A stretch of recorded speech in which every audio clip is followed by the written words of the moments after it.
Amara's baby shower was supposed to be a joyful celebration, until her ex-husband stormed in and humiliated her, spilling wine on her dress in front of everyone. But she didn't break. Standing tall and composed, she refused to give him the reaction he wanted. Then her new husband, a highly respected military man, entered.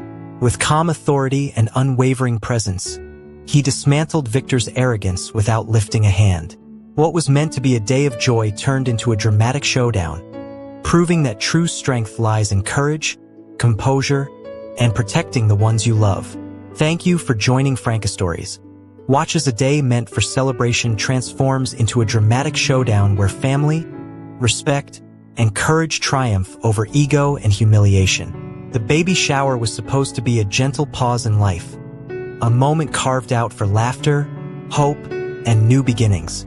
Soft music hummed through the decorated hall as pastel balloons floated lazily against the ceiling, their ribbons brushing the air each time someone passed. Tables were lined with neatly wrapped gifts, tiny clothes folded with care, and handwritten notes offering blessings for the child yet to arrive. At the center of it all sat Amara, her hands resting on her growing belly, her posture calm and composed.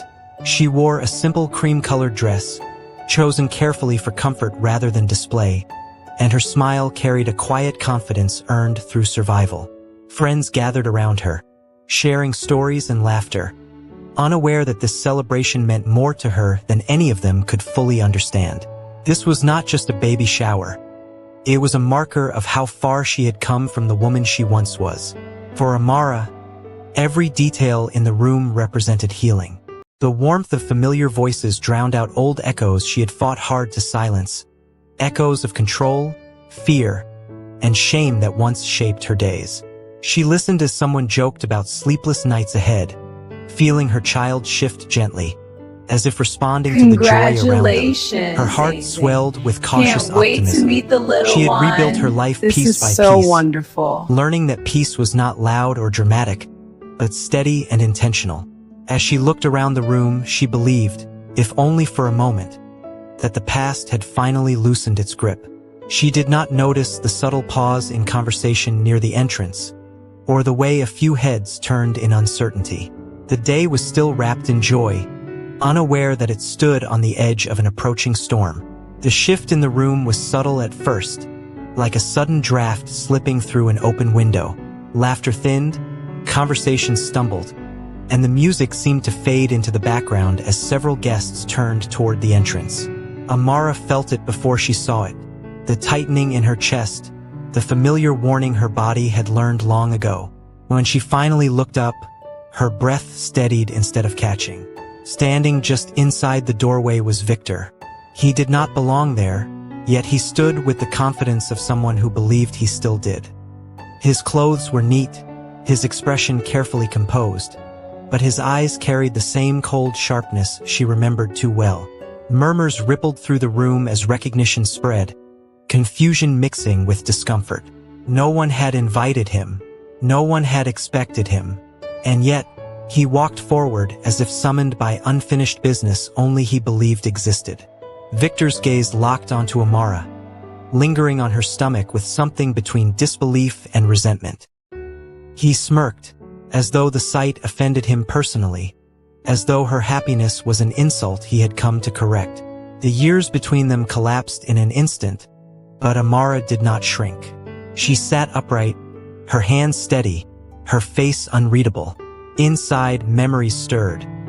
Raised voices, manipulation disguised as concern, control wrapped in charm, but they no longer commanded her. Victor took another step, clearly expecting the room to part for him, expecting eyes to drop and fear to bloom. Instead, he was met with silence.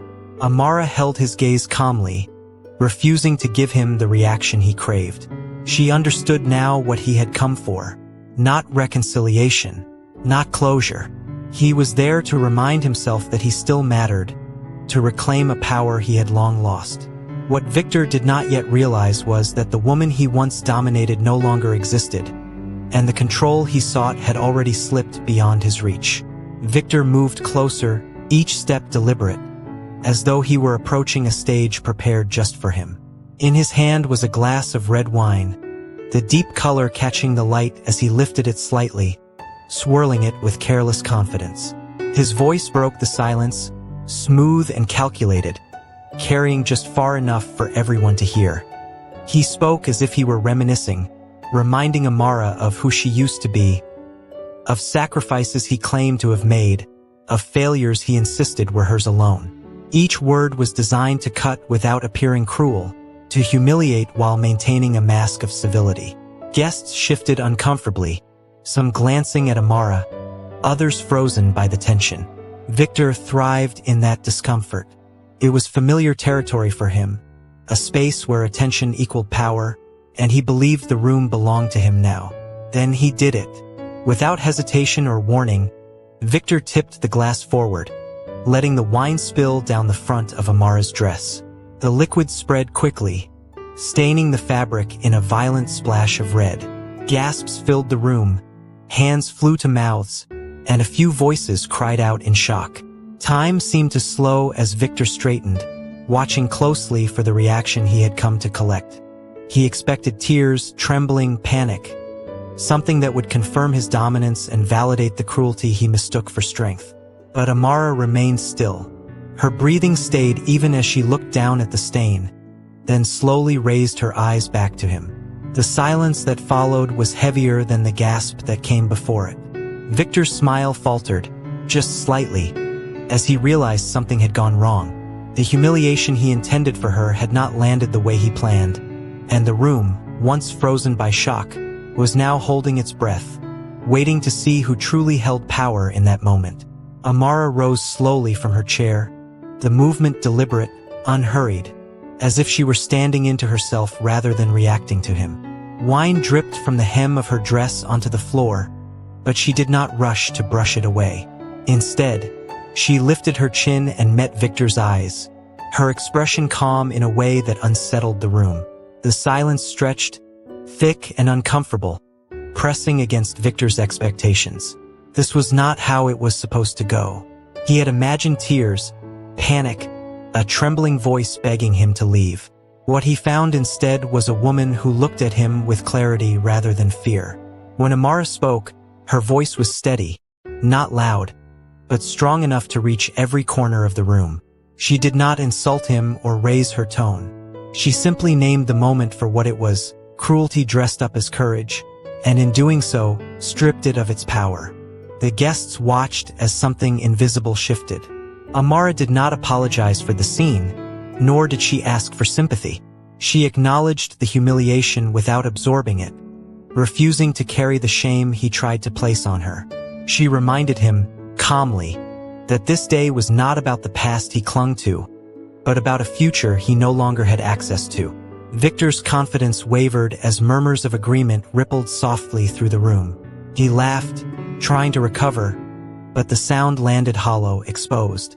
The control he relied on had slipped, and he could feel it. Amara placed one hand over her belly, grounding herself, protecting the life within her, and for the first time Victor seemed to notice that he was no longer the center of the story. The room was no longer waiting on him. It was waiting for something else, something steady and inevitable, as if the air itself knew that this moment of false dominance was about to end. Victor tried to reclaim the moment with sound.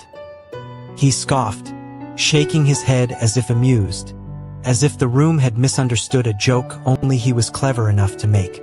His laughter echoed awkwardly, too loud for the space, too forced to feel natural.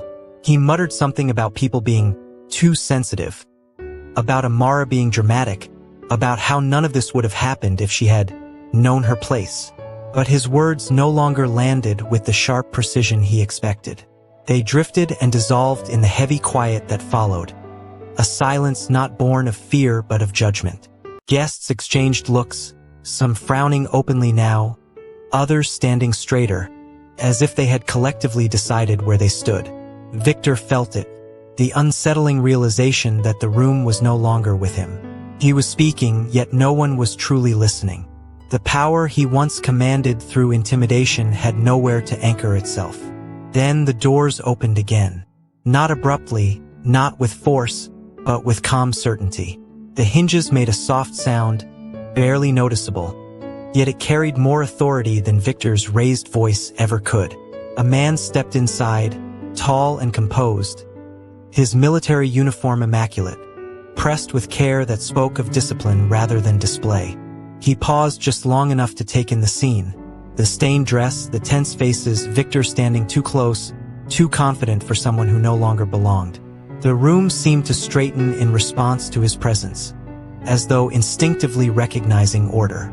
Conversation stopped entirely now, not out of shock, but respect. The man's gaze settled briefly on Amara, and something unspoken passed between them. Understanding, reassurance, unity. Victor turned slowly, irritation already forming on his face, unaware that the moment he had tried so desperately to control had just shifted beyond his reach. The man's entrance carried a quiet command that filled the room without a single word. His uniform gleamed under the soft lighting, medals and insignia arranged with precise care, speaking of years of discipline, service, and unwavering focus. He walked with measured steps, each one deliberate, his eyes scanning the room calmly but with an intensity that made the guests instinctively step back. Even Victor, who had thrived on tension and fear, felt an unexpected unease creeping up his spine. This was not a man who needed to yell or assert himself. The very way he carried his presence silenced the room more effectively than any confrontation Victor could have orchestrated.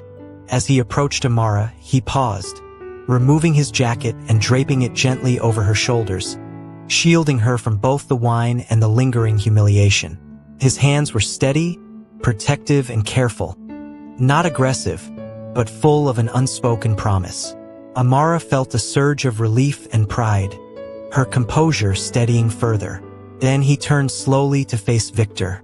There was no threat in his posture, no hostility in his tone, yet the weight of his gaze made it clear authority had arrived.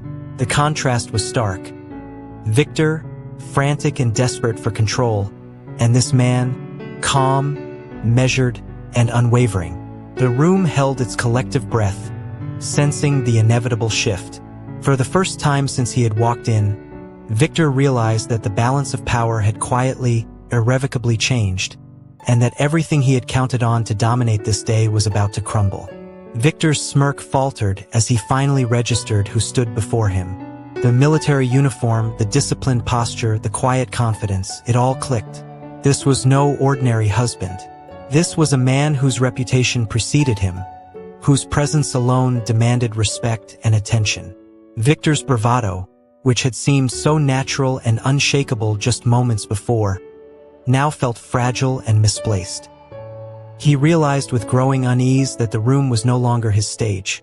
The audience had already shifted allegiance, and the man in front of him carried a silent authority that needed no demonstration. The husband's gaze softened briefly as it met Amara's. A subtle nod passed between them, a quiet reassurance that all was under control. Then he turned back to Victor, calm but unyielding. He did not shout. He did not move aggressively. Every inch of his posture conveyed discipline, experience, and control. Victor's eyes darted nervously, searching for a weakness, any sign that he still held power. But there was none. The balance had shifted entirely. The guests, sensing the invisible line that had just been drawn, held their breath. In that charged silence, Victor understood. He was no longer the center of the story, and the man who now stood in authority had already begun dismantling the fragile fortress of control Victor had clung to for so long. The husband's voice broke the tense silence, calm and deliberate, carrying more weight than any raised tone could have. "I will not lay a hand on you," he said, his gaze steady on Victor, "because it is unnecessary. Your actions will speak for themselves, and everyone here will see the truth." There was no anger in his words, only precision, as if each syllable had been measured to strike at the core of arrogance without resorting to force.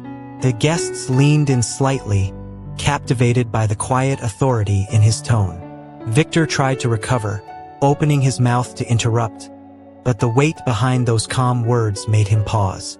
He could sense the room subtly aligning against him, a collective shift that he had never experienced before.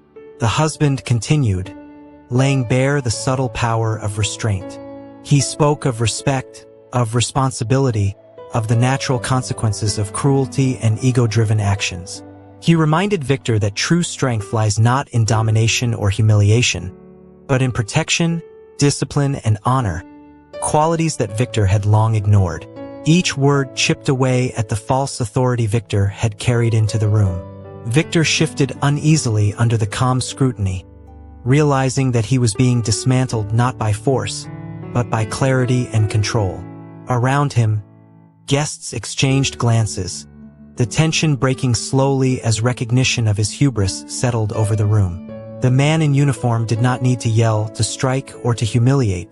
With a voice steady as steel and the weight of truth behind him, he had begun to reclaim the narrative entirely. Without raising his voice, the husband began revealing facts that left Victor exposed in front of everyone. He spoke of documented incidents, legal actions, and patterns of behavior that painted a clear picture of Victor's manipulative nature. The words were precise, measured, and devoid of emotion, delivered not as an attack, but as undeniable truth. The guests, previously frozen in shock, began to understand the scope of Victor's actions. Murmurs of acknowledgement rippled softly through the room, subtle but powerful, as the evidence spoke louder than any confrontation ever could.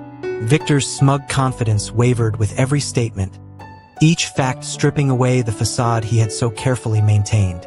Victor tried to interrupt, his voice rising in desperation, but the husband's calm authority refused to yield. Every attempt to regain dominance only made him appear smaller, more frantic, and increasingly exposed. The guests leaned in, watching the collapse of the man who had stormed into their celebration with such arrogance. The truth hung in the air like a weight, undeniable and inescapable.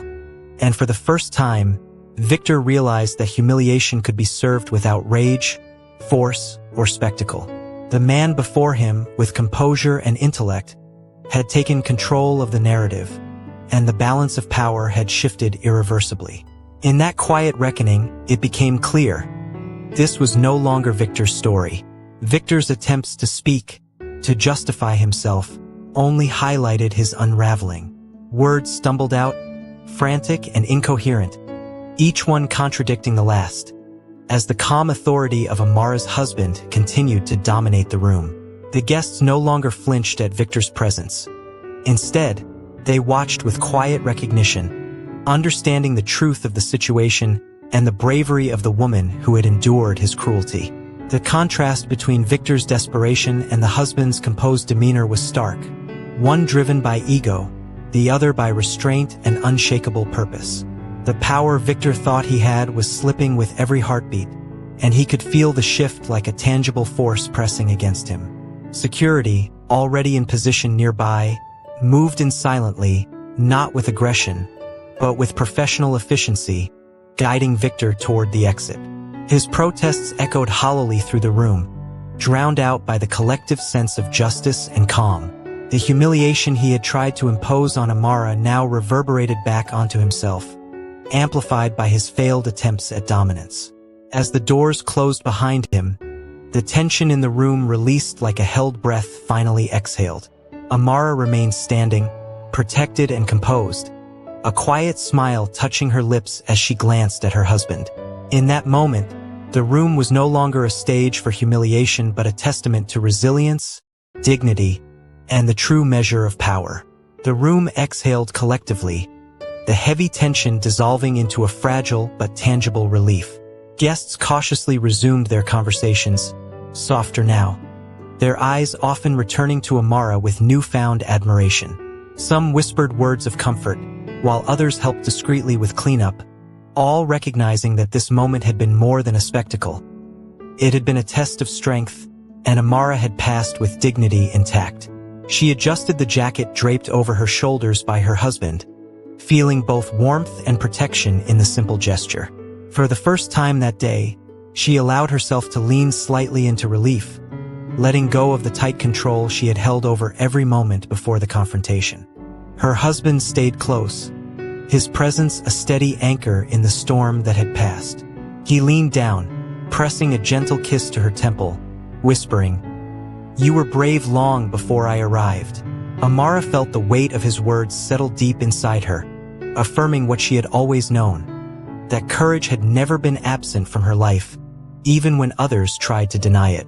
Around her, friends began to smile again, laughter returning slowly, tentative at first, then growing in warmth and authenticity. The celebration, though momentarily shadowed by humiliation, was reclaiming its purpose, a gathering to honor life, love, and resilience. Amara rested her hands over her belly, feeling the gentle movements of her unborn child, a quiet reminder that this day was about beginnings, not endings, and that some victories were felt more deeply in silence than they could ever be shouted aloud. Once the initial shock had faded, the guests rallied around Amara with renewed energy and care. Towels were offered, glasses of water were handed over, and one of her closest friends quickly brought a spare shawl to cover the stain on her dress. The mood, though still delicate, began to recover as the focus shifted back to the celebration rather than the confrontation. Amara smiled softly, accepting the gestures with gratitude, her composure fully restored. Every kind word, every supportive glance reminded her that she was surrounded by people who chose to honor her strength rather than dwell on past cruelty. The baby shower, briefly interrupted by chaos, was now reclaiming its intended purpose, a celebration of life and love. Amara's husband stayed by her side, a constant presence that both reassured and empowered her. He guided her gently through the room, helping her rejoin conversations and laugh softly at anecdotes she had missed. The baby shifted again inside her, responding as if sensing the restored calm, a small kick that made her laugh despite the events that had unfolded. Slowly, the music returned, soft melodies filling the space, and guests began to mingle once more. Amara felt a profound sense of triumph, not because she had retaliated, but because she had held her ground, protected her peace, and witnessed firsthand that resilience, dignity, and composure could reclaim a room more effectively than anger ever could.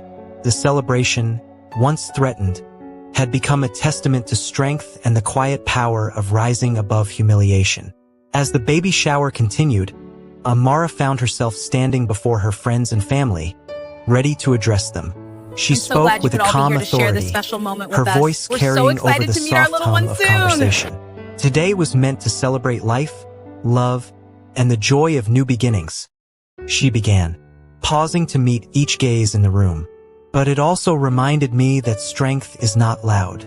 True strength is knowing your worth, standing tall in the face of cruelty, and protecting what matters most. Her words resonated deeply, touching those who had witnessed the earlier confrontation. Guests nodded in quiet agreement, the room now unified by her perspective rather than divided by the chaos of the moment. Amara continued, reflecting on the lessons that had emerged from the incident. She spoke of resilience, of reclaiming narrative, and of how dignity could turn shame into empowerment. Her husband, standing firmly beside her, offered silent support, a steady presence that amplified the weight of her words. By the time she finished, the atmosphere had shifted completely. What had begun as a scene of humiliation had transformed into a testament of courage and integrity. Laughter returned naturally, conversations flowed more freely, and the focus returned to the celebration of new life. In that moment, Amara realized that her strength was not only for herself. It was a living example for everyone present, including the child she carried, a reminder that courage could shine even in the darkest of moments. Later that evening, as the last guests began to leave, Amara and her husband sat together in quiet reflection. The room, once tense and heavy with humiliation, now felt lighter, filled with the warmth of restored joy and shared understanding. They spoke softly, their voices blending with the faint echoes of the celebration, about the life they were building and the lessons they would impart to their child. Amara's hand rested over her belly, feeling the gentle, rhythmic movements that reminded her of the life she was nurturing. A life that would grow knowing resilience, love, and respect. Her husband's gaze met hers, full of reassurance and pride, reinforcing the sense that they were united not just in love, but in purpose. Together, they discussed the future, contemplating the values they wanted to pass on. The child would grow in a home where dignity mattered more than dominance, where courage was measured not by aggression but by restraint, and where love meant protection without fear or control. They vowed to cultivate a legacy that honored integrity and strength, a life where challenges would be met with composure, and cruelty would never have the power to define their story. That night, the baby shower became more than a celebration. It became a quiet declaration that the past, no matter how painful, could not overshadow the promise of a future built on courage, unity, and unwavering love. In that serene moment, Amara and her husband embraced not only each other, but the life they were creating together, fully aware that this chapter had forged a foundation stronger than either of them could have imagined. Anticipation now seemed to reflect the journey Amara had endured, soft pastels blending with the golden light of the evening, a testament to resilience and renewal. She sat quietly with her husband, their hands intertwined, feeling the baby's gentle movements against her palm. The chaos that had threatened to overshadow the day had passed, leaving behind a profound understanding that peace was not given. It was earned through courage, patience, and steadfastness. Every moment of composure, every act of restraint, had become a shield for the life they were protecting and a beacon for the life they were building. Amara leaned her head against her husband's shoulder, a quiet smile gracing her lips. They spoke softly about the child, about the life that awaited them, and about the lessons the day had delivered. The humiliation inflicted by the past had transformed into a demonstration of strength, dignity, and love that no one could take away. As they looked around the now empty hall, they realized that the day had become a milestone, not just for their child, but for their own journey as a family. In that peaceful silence, Amara understood that the true measure of power lay not in anger or revenge, but in protection, honor, and the unwavering courage to rise above adversity. The storm had passed, and what remained was theirs. A life fortified by strength, bound by love, and secure in the knowledge that the past could never steal the future they had fought to claim. Thank you for watching Frankie Stories. Please give us a like, comment, and subscribe. Until next time, we love you.